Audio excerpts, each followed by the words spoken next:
Today we are gathered here to mourn the loss of evil bigsleeter. Wait, where is everyone? No one showed up to my funeral? Now I know how it feels to be left in the dust. Did you even know anyone else? Yeah, my murderer. You got impaled by a copy of Sonic CD. Sega's an odd duck. They're so weird, in fact, they try too hard to appeal to people. In the 90s, Sega had 55% of the video game market share, and they were destined to keep that position numero uno. So in that situation, what do? You fuck yourself really hard. Thrice. I know for all hell Sega ain't sitting anytime soon. At this time, the companies in the ring were looking at these crummy 2D games and saying, let's move the camera behind the character. Now this creates a problem for Sega because they accidentally created a powerhouse 2D console, but a pretty weak 3D console. But that didn't stop them from making a 3D Sonic game. I don't even need to mention Sonic Extreme. All I gotta say is, it almost killed a man. But before then, Sega got the Mickey Mania guys to make a quote-unquote 3D Sonic game for the Genesis. And that game is the game we're talking about today. 3D Blast is definitely a game that was made. If you were wondering, that is. I never liked this one, nor do I think anyone else likes it. It's not like for a bad reason, even the fucking developers hate this game. 3D Blast was marketed as a Genesis version of Extreme, which was never released. When that never happened, they decided to port 3D Blast to Saturn with its own enhancements, because it's the Saturn and it's more powerful than the Genesis. You get my point. We're going to be taking a look at the Genesis version though, because it's the only version I could get working. You'll see later. Also, they marketed the Game Gear game Sonic Blast as the Game Gear version of 3D Blast. I don't know. I just wanted to talk about that. It's not like I'm going to play Sonic Blast. I'd fucking kill myself before I ever do that.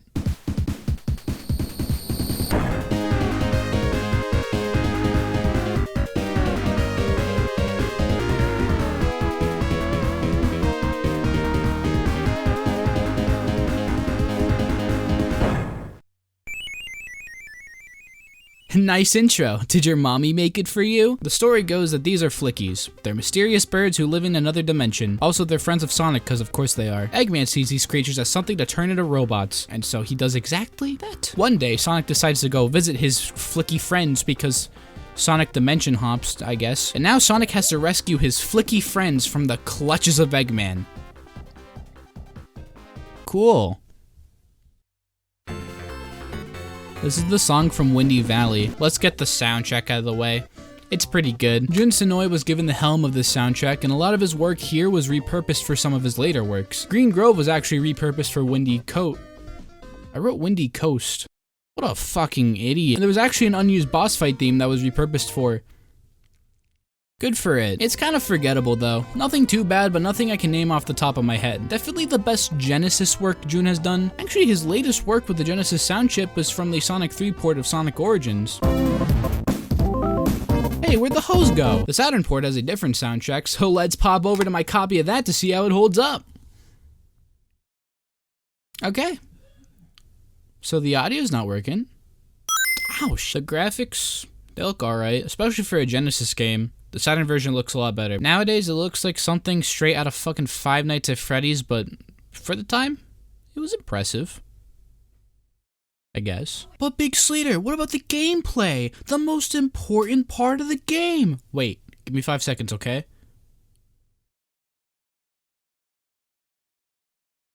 Okay, thanks. The gameplay sucks. Basically, you gotta kill robots to get the flicky inside said robot and deposit 5 of them to go to the next sector of the level and or the end of the level. But the thing is, Sonic is such a pain to control, and trying to collect flickies is a pain too. There are 4 flicky colors: blue, red, purple, and green, and sometimes they just hate me. The blue ones are the best. They just straight up follow you. They want to be rescued. But the other ones, oh yeah, no, they want nothing to do with you. Hi guys, Editor Sleater here. Sorry for the terrible audio. My AC's on.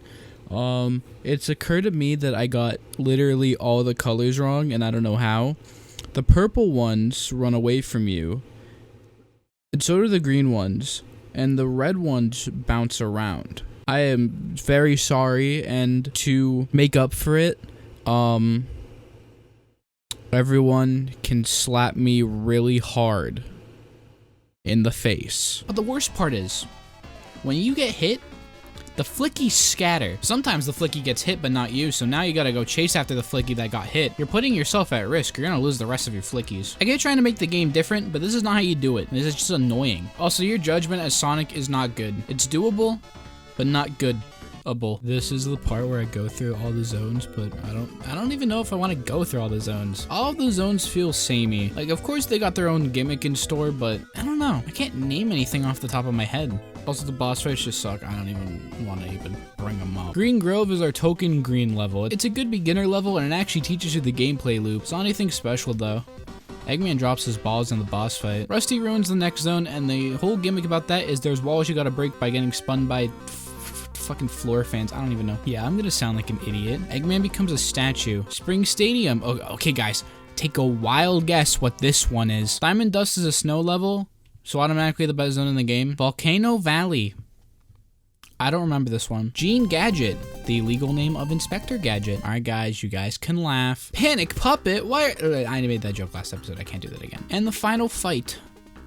Guess what this one is? Yeah, we beat it. Woo! This game kind of stinks. It's not the worst thing out there, but it could have been a whole lot better. Even the developers think that. How do I know that, you may ask? Because they made a better version of the game. I'm just... 3D Blast Director's Cut is a 2017 mod for Sonic 3D Blast, created by ex-Traveler's Tales devs that enhances the game to be just a smidge better. There's an overworld, a password system, a literal level editor, and a handful of quality life improvements that are...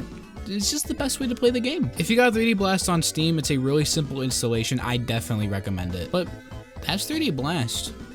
I don't even know what to say right now. It's just not really a good game.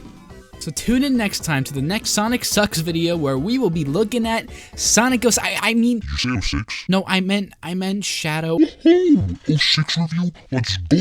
I meant Shadow. Don't care. Don't care. Whatever you have to say, doesn't matter. You have to do the 06 review now. You said you were going to do the 06 review. Fine. Are we just going to stand here? Alright, I guess.